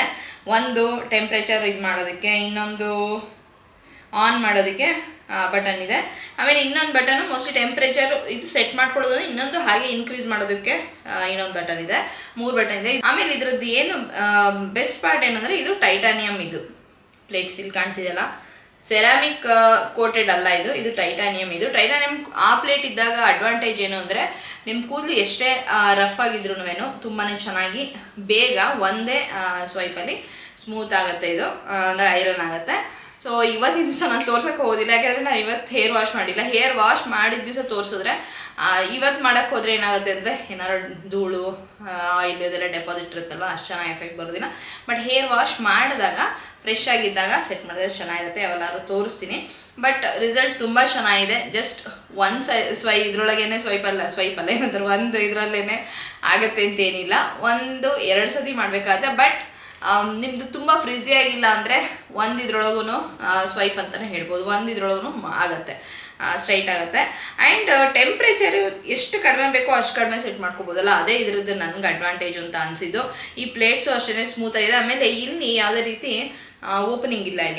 ಇಲ್ಲಿ ಓಪನಿಂಗ್ ಇದ್ದರೆ ಏನಾಗುತ್ತೆ ಅಂದರೆ ನೀವು ಹೇರ್ನ ಇನ್ಸರ್ಟ್ ಮಾಡೋಕ್ಕೆ ಹೋದಾಗ ಅಲ್ಲಿ ಹೋಗಿ ಸಿಗಾಕೊಡುತ್ತೆ. ಸೊ ಆವಾಗ ಎಳ್ದಂಗೆ ಆಗೋದು ಅಥವಾ ಕಿತ್ಕೊಳ್ಳೋದು ಈ ಥರದ್ದು ಏನಾಗುತ್ತೆ. ಇಲ್ಲೆಲ್ಲ ಕ್ಲೀನಾಗಿ ಕ್ಲೋಸ್ ಆಗಿದೆ. ಎಲ್ಲ ಕಡೆನೂ ಅಷ್ಟೇ, ಪ್ಲೇಟ್ಸಿನ 4 ಕಡೆನೂ ಕ್ಲೀನಾಗಿ ಕ್ಲೋಸ್ ಆಗಿದೆ. ಯಾವುದೇ ಥರದ ಗ್ಯಾಪ್ ಇಲ್ಲ. ನನ್ನ ಹಿಂದಿನ ಸ್ಟ್ರೈಟ್ನರಲ್ಲಿ ಅದನ್ನು ನಾನು ಗಮನಿಸ್ತಾ ಇದ್ದೆ. ಪ್ಲೇಟ್ ಸುತ್ತ ಗ್ಯಾಪ್ಗಳಿದ್ದಾಗ, ಸರಿಯಾಗಿ ಅದು ಕೂರಿಸ್ದೇ ಇದ್ದಾಗ, ಅದನ್ನು ಫಿನಿಶಿಂಗ್ ಸರಿಯಾಗಿ ಕೊಡದೇ ಇದ್ದಾಗ ಮಾಡೋಕ್ಕೆ ಹೋದ ತಕ್ಷಣ ನಿಮಗೆ ಹೇರ್ ಸ್ಟ್ಯಾಂಡ್ಸು ಎಲ್ಲ ಕಡೆ ಸಿಗಾಕೊಳ್ಳುತ್ತೆ. ಗೊತ್ತಿಲ್ಲದೆ ನಾವು ಎಳೆದಾಗ ಅದು ಕಿತ್ಕೊಳ್ಳೋ ಸಾಧ್ಯತೆಯೂ ಇರುತ್ತೆ. ಸೊ ಅದೆಲ್ಲ ತುಂಬ ಚೆನ್ನಾಗಿದೆ ಡೀಟೇಲಿಂಗು. ಆ್ಯಂಡ್ ನೋಡೋಕ್ಕೂ ಕೂಡ ತುಂಬ ಸ್ಲೀಕಾಗಿ ಸ್ಮಾರ್ಟಾಗಿ ಚೆನ್ನಾಗಿ ಕಾಣಿಸ್ತಿದೆ ಅಂತ ನನಗೆ ಅನ್ನಿಸ್ತು. ವರ್ತ್ ಬೈಯಿಂಗ್ ಅಂತ ಅನ್ನಿಸ್ತು ನನಗೆ. ಇಷ್ಟು ದಿವಸ ನೋಡಿ ಇದ್ರ ಬಗ್ಗೆ ತಿಳ್ಕೊಂಡಿದ್ದಕ್ಕೆ ವರ್ತ್ ಅಂತ ಅನ್ನಿಸ್ತು. ಗ್ಲಾಮ್ ಅಲ್ಲ, ಗ್ಲೀಮ್ ಅಂತ ಇದೆ 2.0. ನಾನು ಹೇಳ್ತಿರೋದು ಸರಿ ಅಂತ ಅಂದ್ಕೊಳ್ತೀನಿ. ಇಲ್ಲಿದೆ ನೋಡಿ. ಎಸ್, ಇದೇ ನಾನು ಪರ್ಚೇಸ್ ಮಾಡಿದ್ದು. ಗೊತ್ತಿಲ್ಲ ನಿಮ್ಮಲ್ಲಿ ಎಷ್ಟು ಜನಕ್ಕೆ ಇದು ಉಪಯೋಗ ಬರುತ್ತೋ ಇಲ್ಲೋ ಅಂತೇಳಿ. ಬಟ್ ಹೇರ್ ಟೂಲ್ಸ್ಗಳು ಸುಮಾರು ಜನ ಇತ್ತೀಚಿನ ದಿನಗಳಲ್ಲಿ ಉಪಯೋಗಿಸ್ತಾ ಇರ್ತಾರೆ. ನನಗೆ ಮೊದಲಿಂದನೂ ಅಂದರೆ ಯೂಟ್ಯೂಬ್ ಬರೋಕ್ಕೆ ಮುಂಚೆಯಿಂದನೂ ಇದ್ರ ಬಗ್ಗೆ ಇಂಟ್ರೆಸ್ಟ್ ಇದೆ. ಸೊ ಹೇರ್ ಸ್ಟೈಲ್ ಮಾಡೋದಕ್ಕಿರ್ಬೋದು ಅಥವಾ ಒಂದು ಸ್ಲೀಕ್ ಸ್ಟ್ರೈಟ್ ಲುಕ್ ಕೊಡೋದಕ್ಕಿರ್ಬೋದು, ಇದೆಲ್ಲದಕ್ಕೂ ಇಂಟ್ರೆಸ್ಟ್ ಇರೋದನ್ನ ನಾನು ಇದನ್ನು ತೊಗೊಂಡೆ. ಆಮೇಲೆ ನನಗೆ ಯೂಸ್ ಆಗುತ್ತೆ ಕೂಡ. ಸೊ ವೀಡಿಯೋಗಳು ಶೂಟ್ ಮಾಡದಿದ್ದಾಗಿರ್ಬೋದು. ನನಗೆ ಆ್ಯಕ್ಚುಲಿ ಹೇಳಬೇಕು ಅಂದರೆ ಮುಂದೆ ಮಾತ್ರ ಸ್ವಲ್ಪ ವೇವಿಯಾಗಿ ಕಾಣುತ್ತೆ, ಉಳಿದಿದ್ದೆಲ್ಲ ಸ್ಟ್ರೈಟಾಗೇ ಇರುತ್ತೆ. ಸೊ ನಂಗೆ ಅದಷ್ಟೊಂದು ಸೆಟ್ ಮಾಡಿಕೊಂಡ್ರೆ ಹಾಗೆ ಹೋಗುತ್ತೆ, ಉಳಿದೆಲ್ಲ ಹಾಗೆ ಸ್ಟ್ರೈಟಾಗಿದ್ದೇ ಇರುತ್ತೆ. ಬಟ್ ಹೇರ್ ಸ್ಟೈಲ್ ಡಿಫ್ರೆಂಟ್ ಇದರೊಳಗೆ ಆ್ಯಕ್ಚುಲಿ ನೀವು ಕರ್ಲ್ಸ್ ಕೂಡ ಮಾಡ್ಕೋಬೋದು. ನಿಮ್ಮಲ್ಲೂ ಸುಮಾರು ಜನಕ್ಕೆ ಗೊತ್ತಿರುತ್ತೆ, ವೀಡಿಯೋಗಳಲ್ಲಿ ನೋಡಿರ್ತೀರ. ಇದನ್ನು ಟ್ವಿಸ್ಟ್ ಮಾಡಿ ಎಳೆದಾಗ ನಿಮಗೆ ಆ ಕರ್ಲ್ ಫಾರ್ಮ್ ಆಗೋದು. ಆಮೇಲೆ ನನಗೇನು ಅಂತಂದರೆ ಸ್ವಲ್ಪ ನೀವು ಸ್ಟ್ರೈಟ್ನಿಂಗ್ ಮಾಡಿದ್ರು ಹೇರ್ ಡ್ಯಾಮೇಜ್ ಆಗದಿರೋದು ತುಂಬ ಮುಖ್ಯ. ಅದಕ್ಕೆ ಬೇಕಾಗಿರೋದು ಒಳ್ಳೆ ಕ್ವಾಲಿಟಿ ಸ್ಟ್ರೈಟ್ನರು. ಆಮೇಲೆ ಎಸ್ಪೆಷಲಿ ಈ ಟೈಟಾನಿಯಂ ಪ್ಲೇಟ್ಸ್ ಏನಿದೆಯಲ್ಲ, ಇದರೊಳಗಡೆ ಎಷ್ಟು ಕಡಿಮೆ ಹೀಟನ್ನು ಉಪಯೋಗಿಸ್ಕೊಂಡು ಕೂಡ ನಾವು ಹೇರ್ನ ಸ್ಟ್ರೈಟ್ ಮಾಡ್ಕೋಬೋದು. ಸೊ ಆ ವಿಷಯಕ್ಕೆ ನನಗೆ ಇಷ್ಟ ಆಯಿತು. ಸೊ ಇದು ನಿಮ್ಮ ಜೊತೆ ಹಂಚ್ಕೋಬೇಕಾಗಿತ್ತು. ಪಾವ್ ಭಾಜಿ ಮಾಡೋದಕ್ಕೆ ನಾನು ಇಲ್ಲಿ ಮೊದಲನೇದಾಗಿ ಈರುಳ್ಳಿನ ಸಣ್ಣಗೆ ಹೆಚ್ಕೊಳ್ತಾ ಇದ್ದೀನಿ. ಇದು ಒಗ್ಗರಣೆಗೆ ಹಾಕೋದ್ರಿಂದ ಸಣ್ಣದಾಗಿ ಹೆಚ್ಕೊಂಡ್ರೆ ಚೆನ್ನಾಗಿರುತ್ತೆ. ನೀವು ಸ್ವಲ್ಪ ಎಕ್ಸ್ಟ್ರಾ ಹೆಚ್ಚಿಟ್ಕೊಂಡ್ರೆ ಆಮೇಲೆ ಭಾಜಿ ಮೇಲ್ಗಡೆ ಉದುರಿಸೋದು ಕೂಡ ಚೆನ್ನಾಗಿರುತ್ತೆ. ನಾನು ಬೆಳಗ್ಗೆನೇ ಮಾಡ್ತೀನಿ ಅಂತ ಅಂದ್ಕೊಂಡೆ, ಬಟ್ ಬೆಳಗ್ಗೆ ನಂಗೆ ಟೈಮೇ ಆಗಲಿಲ್ಲ. ಮನೆಗೂ ಕೂಡ ಯಾರೋ ಬಂದರು, ಕೆಲಸಗಳು ಇತ್ತು. ಸೊ ಇವಾಗ ಸಂಜೆ ಆಗಿದೆ, ಇವಾಗ ಮಾಡ್ತಾಯಿದ್ದೀನಿ. ಈಗ ಇದನ್ನು ಹೆಚ್ಚಿಟ್ಕೊಂಡೆ. ಇದ್ರ ಜೊತೆಗೆ ಎಕ್ಸ್ಟ್ರಾ ಅಂತ ಹೇಳಿದ್ನಲ್ಲ, ಜೊತೆಗೆ ಸ್ವಲ್ಪ ಕೊತ್ತಂಬರಿ ಸೊಪ್ಪನ್ನು ಹೆಚ್ಚಿಟ್ಕೊಳ್ಳಿ. ನಿಮ್ಗೆ ಆಮೇಲೆ ಸರ್ವ್ ಮಾಡೋ ಟೈಮ್ನಲ್ಲಿ ರೆಡಿ ಇರುತ್ತೆ, ತಕ್ಷಣ ಅದನ್ನು ಹಾಕೋಬೋದು. ಶುಂಠಿ ಮತ್ತು ಬೆಳ್ಳುಳ್ಳಿನ ಹೆಚ್ಕೊಂಡಿದ್ದೀನಿ, ಯಾಕೆಂದರೆ ಆಮೇಲೆ ಅದನ್ನು ಕುಟ್ಟಾಣಿಲಿ ಕುಟ್ಬಿಟ್ಟು ಪೇಸ್ಟ್ನ ತಯಾರು ಮಾಡ್ಕೊಳ್ಳೋಕ್ಕೆ. ಇಲ್ಲ ಅಂತಂದರೆ ಇವತ್ತಿನ ದಿವಸ ನಾನು ಅಂದರೆ ಬುಲೆಟ್ ಏನು ಗ್ರೈಂಡರ್ ಇದೆಯಲ್ಲ ಅದಕ್ಕೆ ಹಾಕ್ಕೊಂಡು ಸ್ವಲ್ಪ ನೀರು ಹಾಕ್ಕೊಂಡು ಪೇಸ್ಟ್ನ ಮಾಡ್ಕೊಂಡಿದ್ದೀನಿ. ಈಗ ಟೊಮೆಟೊನೂ ಅಷ್ಟೇ ನಾನು ಹೆಚ್ಚೋದಕ್ಕೆ ಹೋಗೋದಿಲ್ಲ, ಇದನ್ನು ಕೂಡ ಪೇಸ್ಟ್ನ ತಯಾರು ಮಾಡ್ಕೊಳ್ತೀನಿ. ಯಾಕೆಂದರೆ ಜಾಸ್ತಿ ಕ್ವಾಂಟಿಟಿನಲ್ಲಿ ಟೊಮೆಟೊ ಬೇಕಾಗುತ್ತೆ. ನಾನು ಇದನ್ನು ಹೆಚ್ಕೊಂಡು ಕೂತ್ರೆ ಆಮೇಲೆ ಒಗ್ಗರಣೆಯಲ್ಲೂ ಕೂಡ ಸಾಕಷ್ಟು ಸಮಯ ಹುರಿಬೇಕಾಗತ್ತೆ. ಆಮೇಲೆ ಸಿಪ್ಪೆ ಕೂಡ ಸ್ವಲ್ಪ ದಪ್ಪಕ್ಕಿದೆ, ಹಾಗಾಗಿ ಇದನ್ನು ನಾನು ಏನು ಮಾಡ್ತೀನಿ ಅಂದರೆ ಬುಲೆಟ್ ಗ್ರೈಂಡರ್ ಇರುತ್ತಲ್ಲ ಅದರೊಳಗಡೆ ಇದನ್ನು ರುಬ್ಕೊಂಡು ಒಂದು ಈ ಸೋಸೋದು ಏನು ಬರುತ್ತಲ್ಲ ಜ್ಯೂಸ್ ಎಲ್ಲ ಸೋಸ್ತೀವಲ್ಲ ಅದರೊಳಗೆ ಚೆನ್ನಾಗಿ ಸೋಸ್ಕೊತೀನಿ. ಆವಾಗ ಏನಾಗುತ್ತೆ ಅಂದರೆ ಸಿಪ್ಪೆ ಮತ್ತು ಬೀಜ ಎಲ್ಲ ಇರುತ್ತಲ್ಲ ಅದೆಲ್ಲ ಉಳಿಯುತ್ತೆ, ಮತ್ತು ಬರೀ ತಿರುಳು ಮೇನ್ ಇರುತ್ತಲ್ಲ ಅದು ಮಾತ್ರ ಹೋಗುತ್ತೆ. ಆ ಥರ ಮಾಡೋದ್ರಿಂದ ಒಂದು ಸ್ಮೂತ್ ಕನ್ಸಿಸ್ಟೆನ್ಸಿ ಬರುತ್ತೆ, ಕನ್ಸಿಸ್ಟೆನ್ಸಿ ಎಲ್ಲ ಸ್ಮೂತ್ ಟೆಕ್ಸ್ಚರ್ ಬರುತ್ತೆ.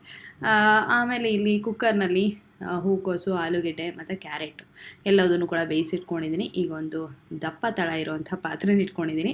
ಇದಕ್ಕೆ ಒಂದು 2 ದೊಡ್ಡ ಚಮಚದಷ್ಟು ಎಣ್ಣೆ, ಹಾಗೆ ಸ್ವಲ್ಪ ಕ್ವಾಂಟಿಟಿಲಿ ಸ್ವಲ್ಪ ಸಾಕಷ್ಟು ಪ್ರಮಾಣದಲ್ಲೇ ಬೆಣ್ಣೆ ಇದೆ.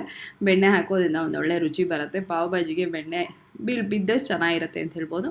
ಇದಕ್ಕೆ ಈರುಳ್ಳಿನ ಹಾಕ್ಕೊಂಡು ಹುರ್ಕೊಳ್ತೀನಿ. ಈರುಳ್ಳಿ ಚೆನ್ನಾಗಿ ಬೇಯಬೇಕು, ಯಾಕೆ ಅಂತಂದರೆ ಆಮೇಲೆ ಇದು ಟೊಮೆಟೊ ಜೊತೆ ಎಲ್ಲ ಸೇರ್ಕೊಂಡಾಗ ತುಂಬ ದಪ್ಪ ಆಗ್ಬಿಡುತ್ತೆ ಸರಿಯಾಗಿ ಬೇಯ್ದಿದ್ರೆ. ಅದಕ್ಕೆ ನೀವು ಚೆನ್ನಾಗಿ ಒಗ್ಗರಣೆಯಲ್ಲಿ ಹುರ್ಕೊಳ್ಳಿ. ಇದಕ್ಕೆ ನಾನು ಶುಂಠಿ ಮತ್ತು ಬೆಳ್ಳುಳ್ಳಿನ ಸ್ವಲ್ಪ ನೀರು ಹಾಕಿ ರುಬ್ಕೊಂಡಿದ್ದೆ ತರಿಯಾಗೇ, ಅದನ್ನು ಸೇರಿಸ್ಕೊತಾ ಇದ್ದೀನಿ. ಈಗ ಇದನ್ನು ಹುರಿತಾ ಇರಬೇಕಷ್ಟೇ, ಎರಡೂ ಕೂಡ ಚೆನ್ನಾಗಿ ಹಸಿ ವಾಸನೆ ಎಲ್ಲ ಹೋಗಿ. ಇಲ್ಲಿ ಒಂದು ವಿಡಿಯೋ ಕ್ಲಿಪ್ ಮಿಸ್ ಆಗಿದೆ, ಅದು ಯಾವುದು ಅಂದರೆ ಈರುಳ್ಳಿನೆಲ್ಲ ಒಗ್ಗರಣೆಲಿ ಹುರ್ಕೊಂಡಾದ್ಮೇಲೆ ಅದಕ್ಕೆ ಟೊಮೆಟೊ ಪ್ಯೂರೆನ ಹಾಕ್ಕೊಂಡಿದ್ದು. ಅದಾದಮೇಲೆ ಕೊತ್ತಂಬರಿ ಬೀಜದ ಪುಡಿ, ಸ್ವಲ್ಪ ಜೀರಿಗೆ ಪುಡಿ, ಅಚ್ಕಾರದ ಪುಡಿ 2 ಥರದ್ದು, ಒಂದು ಬಣ್ಣಕ್ಕೆ ಖಾರಕ್ಕೆ, ಹಾಗೆ ಸ್ವಲ್ಪ ಗರಂ ಮಸಾಲ ಪೌಡ್ರ್ ಇಷ್ಟನ್ನು ಹಾಕ್ಕೊಂಡಿದ್ದೀನಿ. ಇದನ್ನು ಚೆನ್ನಾಗಿ ಹುರಿಬೇಕು. ಎಣ್ಣೆ ಎಲ್ಲ ಬಿಟ್ಕೊಂಡ್ಮೇಲೆ ನಂತರ ಇದಕ್ಕೆ ಪಾವ್ ಭಾಜಿ ಮಸಾಲ, ಬಟಾಣಿ ಮತ್ತು ಕ್ಯಾಪ್ಸಿಕಮ್ ಸಣ್ಣಗೆ ಹೆಚ್ಚಿಟ್ಟಿದ್ದು ಇದನ್ನು ಸೇರಿಸ್ಕೊಂಡಿದ್ದೀನಿ. ಮಸಾಲೆಗಳೆಲ್ಲ ಹಾಕಿದ್ಮೇಲೆ ಟೊಮೆಟೊಗೆ ನೀವು ಚೆನ್ನಾಗಿ ಹುರ್ಕೋಬೇಕು, ಎಣ್ಣೆ ಎಲ್ಲ ಬಿಡೋ ಹಂಗೆ ಆಗಬೇಕು. ಹಾಗೆಯೇ ಟೊಮೆಟೊಲ್ಲಿ ಏನು ಹಸಿ ವಾಸನೆ ಇರುತ್ತಲ್ಲ ಅದೆಲ್ಲ ಹೋಗಬೇಕು. ಅದಾದಮೇಲೆ ನೀವು ಇದಕ್ಕೆ ಕ್ಯಾಪ್ಸಿಕಮ್ಮು, ಬಟಾಣಿ ಮತ್ತು ಪಾವ್ ಭಾಜಿ ಮಸಾಲಾನ ಹಾಕ್ಬೋದು. ನಾನಿವತ್ತಿನ ದಿವಸ ಎವರೆಸ್ಟ್ನವ್ರದ್ದು ಉಪಯೋಗಿಸ್ತೀನಿ, MDH ಉಪಯೋಗಿಸ್ತೀನಿ, ಚೆನ್ನಾಗಿರುತ್ತೆ, ಎರಡೂ ನಂಗೆ ಇಷ್ಟ ಆಗುತ್ತೆ. ಈಗ ಇದನ್ನು ಹುರಿತಾ ಇರಬೇಕು, ಯಾಕೆಂದರೆ ಬಟಾಣಿ ಸ್ವಲ್ಪ ಬೇಯಬೇಕಲ್ಲ. ಹಾಗೆಯೇ ಆಮೇಲೆ ಇದಕ್ಕೆ ಒಂದು ಸ್ವಲ್ಪ ನಾನು ಬ್ಲ್ಯಾಕ್ ಸಾಲ್ಟ್ನ ಸೇರಿಸ್ಕೊಂಡಿದ್ದೀನಿ. ಈ ಬ್ಲ್ಯಾಕ್ ಸಾಲ್ಟ್ ಸೇರಿಸೋದ್ರಿಂದ ಒಂದು ವಿಶೇಷವಾದ ರುಚಿ ಬರುತ್ತೆ, ಚೆನ್ನಾಗಿ ಅನಿಸುತ್ತೆ. ನೀವು ಕೂಡ ಟ್ರೈ ಮಾಡಿ ನೋಡಿ. ಇದನ್ನು ಹುರಿತಾ ಇರಬೇಕು, ಒಂದು ಸ್ವಲ್ಪ ಅದು ಬೆಂದ ಹಾಗೆ ಬಟಾಣಿ ಬೆಂದಿದೆಯಾ ಅಂತ ನೀವು ಗಮನಿಸಬೇಕು. ಆಮೇಲೆ ನೀವು ಕುಕ್ಕರಲ್ಲಿ ಏನು ತರಕಾರಿ ಎಲ್ಲ ಬೇಯಿಸಿಟ್ಕೊಂಡಿದ್ರಲ್ಲ ಅದನ್ನು ಚೆನ್ನಾಗಿ ಮ್ಯಾಶ್ ಮಾಡ್ಕೊಂಡು ಈಗ ಸೇರಿಸ್ಬೇಕಷ್ಟೇ. ಆದರೆ ಬಟಾಣಿ ಸ್ವಲ್ಪ ಬೇಯಲಿ, ಇದು ಫ್ರೆಶ್ ಬಟಾಣಿ ಆಗಿರೋದ್ರಿಂದ ಸ್ವಲ್ಪ ಸಮಯ ತೊಗೊಳುತ್ತೆ. ಅದೇ ನೀವೇನಾದರೂ ಫ್ರೋಝನ್ ಬಟಾಣಿ ಬಳಸ್ತೀರಾ ಅಂತಂದರೆ ತುಂಬ ಬೇಗ ಬೆಂದು ಹೋಗುತ್ತೆ. ಈಗ ಇದಕ್ಕೆ ನಾವು ಕುಕ್ಕರಲ್ಲಿ ಬೇಯಿಸಿಟ್ಟಂತಹ ತರಕಾರಿನೆಲ್ಲ ಚೆನ್ನಾಗಿ ಮ್ಯಾಶ್ ಮಾಡಿ ಅದನ್ನು ಈಗ ನಾನು ಒಗ್ಗರಣೆಗೆ ಸೇರಿಸ್ಕೊತಾ ಇದ್ದೀನಿ. ಮತ್ತು ಇನ್ನೊಂದು ಸ್ವಲ್ಪ ಮ್ಯಾಶ್ ಮಾಡಿಕೊಂಡು ಚೆನ್ನಾಗಿ ಮಿಕ್ಸ್ ಮಾಡ್ಕೊಳ್ಳೋದಕ್ಕೆ ಪ್ರಯತ್ನ ಪಡ್ತಾಯಿದ್ದೀನಿ. ಈಗ ಎಲ್ಲವೂ ಕೂಡ ಹಾಕಾಯಿತು. ಇದನ್ನು ಚೆನ್ನಾಗಿ ಮಿಕ್ಸ್ ಮಾಡಿ ಇದಕ್ಕೆ ಎಷ್ಟು ನೀರು ಬೇಕೋ ಅಷ್ಟು ನೀರನ್ನು ಸೇರಿಸ್ಕೊಂಡು ಹದನ ಸರಿ ಮಾಡಿಕೊಂಡು ನಂತರ ಸ್ವಲ್ಪ ಇದಕ್ಕೆ ಬೆಣ್ಣೆನ ಮೇಲ್ಗಡೆ ಹಾಕ್ಕೊಂಡು ರುಚಿಗೆ ತಕ್ಕಷ್ಟು ಉಪ್ಪನ್ನು ಕೂಡ ಹಾಕ್ಕೊಂಡಿದ್ದೀನಿ. ಈ ರೀತಿಯಾಗಿ ಬೆಣ್ಣೆ ಕೂಡ ಹಾಕ್ಕೊಂಡಿದ್ದೀನಿ. ಈಗ ಇದನ್ನು ಮುಚ್ಚಿಟ್ಬಿಡ್ತೀನಿ ನಾನು ಸುಮಾರು ಒಂದು 5 ರಿಂದ 10 ನಿಮಿಷಗಳ ಕಾಲ. ಒಲೆ ಉರಿನ ಸಿಮ್ಮಲ್ಲಿ ಇಟ್ಬಿಟ್ಟು ಮುಚ್ಚಿಡ್ತೀನಿ. ಆಮೇಲೆ ಪಾವ್ ಭಾಜಿ ತಯಾರಾಗುತ್ತೆ. ಇದನ್ನು ಬಿಸಿ ಬಿಸಿಯಾಗಿ ಪಾವನ್ನ ರೆಡಿ ಮಾಡಿಕೊಂಡು ಇದ್ರ ಜೊತೆ ನೆಂಚ್ಕೊಂಡು ತಿಂದರೆ ತುಂಬ ಚೆನ್ನಾಗಿರುತ್ತೆ. ಸೊ ತಟ್ಟೆ ಈ ರೀತಿ ರೆಡಿಯಾಗಿದೆ. ನಿಂಬೆಹಣ್ಣಂತೂ ಇರಲೇಬೇಕು, ಕೊತ್ತಂಬರಿ ಸೊಪ್ಪು ಇರಬೇಕು. ನಮ್ಮಲ್ಲಿ ಕೊತ್ತಂಬರಿ ಸೊಪ್ಪು ಇರಲಿಲ್ಲ. ಹಲೋ, ಲಾಸ್ಟ್ ವಿಡಿಯೋ ಕ್ಲಿಪ್ಪು ನಾನು ಪಾವ್ ಭಾಜಿ ಮಾಡ್ತಿದ್ದು ಮೋಸ್ಟ್ಲಿ ನಿಮ್ಮ ಜೊತೆ ಶೇರ್ ಮಾಡ್ಕೊಂಡಿದ್ದು. ಅದಾದಮೇಲೆ ಹೆಚ್ಚಿಗೆ ಏನು ವ್ಲಾಗ್ ಮಾಡಲಿಲ್ಲ. ಅದಾದಮೇಲೆ ಶುಕ್ರವಾರ, ಇವತ್ತು ಭಾನುವಾರ ಆಗಿದೆ, ನಾನು ಶುಕ್ರವಾರ ಮಾಡ್ತಿದ್ದದ್ದು. ಇವತ್ತು ಭಾನುವಾರ ಇವತ್ತು. ಸೊ ಇವಾಗ ಸಂಜೆ 7:45 ಆಗ್ತಾ ಬಂತು. ಇವಾಗ ನಿಮ್ಮ ಜೊತೆ ಇದನ್ನು ಹಂಚ್ಕೊಳ್ಳೋಣ ಅಂತೇಳಿ ಕ್ಯಾಮ್ರಾನ ಎತ್ಕೊಂಡೆ. ಸೊ ಇವತ್ತು ಬೆಳಗ್ಗೆ ಒಂದು ಮದುವೆಗೆ ಹೋಗಿದ್ದೆ. ಯಾರದ್ದು ಅಂತಂದರೆ ನನ್ನ ಫ್ರೆಂಡ್ ಒಬ್ರು ಇದ್ದಾರೆ, ಅವ್ರ ಮಗಳ ಮದುವೆ. ಸೊ ನಾವೆಲ್ಲ ಒಟ್ಟಿಗೆ ಮಾಂಟೆಸರಿ ಟ್ರೈನಿಂಗ್ ಮಾಡಬೇಕಾದ್ರೆ ಫ್ರೆಂಡ್ಸ್ ಆಗಿದ್ದು. ಸೊ ಆವತ್ತಿಂದ ಇವತ್ತಿನವರೆಗೂ ನಾವೆಲ್ಲ ತುಂಬ ಚೆನ್ನಾಗಿ ಒಂಥರ ಏನಂತಾರೆ ಒಂದೊಳ್ಳೆ ಬಾಂಡಿಂಗ್ ಇದೆ. ಸೊ ಇವತ್ತಿನ ದಿವಸ ಅವ್ರ ಮಗಳ ಮದುವೆ ಇತ್ತು, ಮದುವೆಗೆ ಹೋಗಿದ್ವಿ. ಅಲ್ಲಿಗೆ ಹೋದಾಗ ಆ ಖುಷಿನಲ್ಲಿ ಮಾತಾಡ್ತಿದ್ದಾಗ ಎಲ್ಲರ ಜೊತೆ ಎಂಜಾಯ್ ಮಾಡ್ತಿದ್ದಾಗ ಯಾಕೆ ವ್ಲಾಗ್ ಮಾಡ್ತಿಲ್ವಾ ಅಂತ ಕೇಳಿದ್ರು. ಆವಾಗ ನನಗೂ ಅನ್ನಿಸ್ತು ಓಕೆ ವ್ಲಾಗ್ ಮಾಡೋಣ ಅಂಥೇಳಿ. ಬಟ್ ಅಲ್ಲಿ ಮಾತಾಡೋಕ್ಕಲ್ಲಿ ಏನೋ ಆಗಲಿ ಹೆಚ್ಚಿಗೆ ಅದೆಲ್ಲ ಮಾಡೋದಕ್ಕಾಗಲ್ಲ. ಬಟ್ ವೀಡಿಯೋ ಕ್ಲಿಪ್ಸ್ನ ತೊಗೊಂಡೆ, ಕೆಲವೊಂದು ವೀಡಿಯೋ ಕ್ಲಿಪ್ಸ್ನ ನಿಮ್ಮ ಜೊತೆ ಹಂಚ್ಕೊಳ್ತೀನಿ. ನನಗಂತೂ ಖುಷಿ ಆಯಿತು. ಬೆಳಗಿಂದ ಸಂಜೆವರೆಗೂ ಫ್ರೆಂಡ್ಸ್ನೆಲ್ಲ ಮೀಟ್ ಮಾಡಿ ಕೂತ್ಕೊಂಡು ಮಾತಾಡಿ ತುಂಬಾ ಒಂಥರ ರಿಫ್ರೆಶಿಂಗ್ ಆಗಿತ್ತು. ಫ್ರೆಂಡ್ಸ್ ಅಂತಂದರೆ ಸಾಮಾನ್ಯವಾಗಿ ಸಮವಯಸ್ಸಿನವರು ಅಥವಾ ಕ್ಲಾಸ್ಮೇಟ್ಸು, ಹಿಂದೆ ಸ್ಕೂಲ್ ಮೇಟ್ಸು ಈ ಥರನೇ ಆಗಬೇಕು ಅಂತಿಲ್ಲ. ಜೀವನದಲ್ಲಿ ಬೇರೆ ಬೇರೆ ಘಟ್ಟಗಳಲ್ಲಿ ಏನೇ ಒಂದು ನಾವು ಕಲಿಯೋಕ್ಕೆ ಹೋದಾಗಿರ್ಬೋದು ಅಥವಾ ಯಾವುದೇ ಒಂದು ಕಡೆ ಗ್ಯಾದರಿಂಗಿಂದ ಇರ್ಬೋದು, ಈ ಥರ ಸಂದರ್ಭಗಳಲ್ಲಿ ಕೆಲವರು ಸಿಗ್ತಾರೆ, ಹೊಸಬ್ರು ಫ್ರೆಂಡ್ಸ್ ಆಗ್ತೀವಿ, ಒಂದೊಳ್ಳೆ ಬಾಂಡಿಂಗ್ ಏರ್ಪಡುತ್ತೆ. ಸೊ ಇವತ್ತಿನ ದಿವಸ ಹಂಗೆ ಇತ್ತು, ಚೆನ್ನಾಗಿತ್ತು. ಬೆಳಗಿಂದ ಅಲ್ಲಿ ಹೋಗಿ ಮದುವೆನ ಅಟೆಂಡ್ ಮಾಡಿದ್ದು, ಆ ಕ್ಲಿಪ್ಸ್ನೆಲ್ಲ ನೀವು ನೋಡಿ ನಿಮಗೂ ಕೂಡ ಇಷ್ಟ ಆಗುತ್ತೆ ಅಂತ ಅಂದ್ಕೊಳ್ತೀನಿ. ಸೊ ಅದಕ್ಕೇ ಅದನ್ನು ನಿಮ್ಮ ಜೊತೆ ಹಂಚ್ಕೊಳ್ಳೋಣ ಅಂತೇಳಿ ಕ್ಯಾಮ್ರಾನ ಕೈ ಎತ್ಕೊಂಡೆ. ಸೊ ಆ ವಿಡಿಯೋ ಕ್ಲಿಪ್ಸ್ನೆಲ್ಲ ನೋಡಿ ನಿಮಗೂ ಇಷ್ಟ ಆಗುತ್ತೆ ಅಷ್ಟು ಹೇಳ್ತಾ ಈ ಬ್ಲಾಗ್ನ ಮುಗಿಸ್ತಾ ಇದ್ದೀನಿ. 2-3 ದಿವಸದಿಂದ ಮಾಡಿದ ಬ್ಲಾಗು ಎಷ್ಟು ದೊಡ್ಡದಾಗಿದೆ ಗೊತ್ತಿಲ್ಲ, ಬಟ್ ಡೈಲಿ ಬ್ಲಾಗ್ಸ್ ಅಂತ ಬಂದಾಗ ಇದು ಒಂದು ಪಾರ್ಟ್ ಆಗಿರುತ್ತೆ. ಫಂಕ್ಷನ್ ಇರ್ಬೋದು, ಬರೀ ಮನೇಲಿದ್ದು ಬೆಳಗಿಂದ ಸಂಜೆವರೆಗೂ ಕೆಲಸ ಮಾಡೋದಲ್ಲ ಅಥವಾ ಅಡುಗೆ ಮಾಡೋದಲ್ಲ, ಇದನ್ನು ನೋಡಿ ನಿಮಗೂ ಕೂಡ ಖುಷಿಯಾಗುತ್ತೆ ಅಂತ ಅಂದ್ಕೊಳ್ತೀನಿ. ಸಿಗೋಣ ಇನ್ನೊಂದು ಸುಂದರವಾದ ಬ್ಲಾಗಲ್ಲಿ. ಅಲ್ಲಿವರೆಗೂ ಧನ್ಯವಾದಗಳು.